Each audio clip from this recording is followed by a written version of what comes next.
शी या गाण्याने वैताग आणलाय. सारखं तोंडात तेच गाणं आहे. साला रीलवर एक स्वाईप केला की आला गाणं, एक स्वाईप केला की आलं गाणं.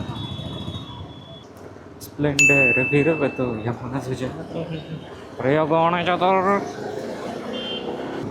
यार नाईटला असा जरा मोकळा रोड मिळाला ना, एवढं बरं वाटतं ना. हा हा हा हा हा. साला मी आत्ता जरा ट्रॅफिकला चांगला बोललेलो की आज ट्रॅफिक नाही आहे आणि हागले. काकांचा बोट हॉर्नला चिपकलाय की काय? अरे किती हॉर्न वाजवतं गप.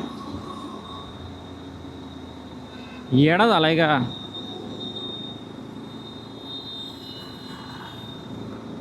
पागल झालाय तो. अरे यार ह्यांच्याकडनं रोड होत नाहीत धड, आणि यांनी आता मेट्रो बांधायला घेतले रोडवर. त्यांचं म्हणणं कसं, मेट्रो आहे ना, मग आता रोडची काय गरज आहे ना. लोक थोडी गाडीने जाणार आता मेट्रो झाल्यावर, लोक मेट्रोनीच जाणार. तकदीर का बादशाह भाई भाई रिक्षावर लिहिलंय तकदीर का बादशाह. मी पण टाकून घेऊ का पाठी टॉप बॉक्सवर, तकदीर का बादशाह. तर आमची तकदीर एवढी खराब आहे ना बाई बाबा. स्प्लेंडर फिरवतो या गाण्याची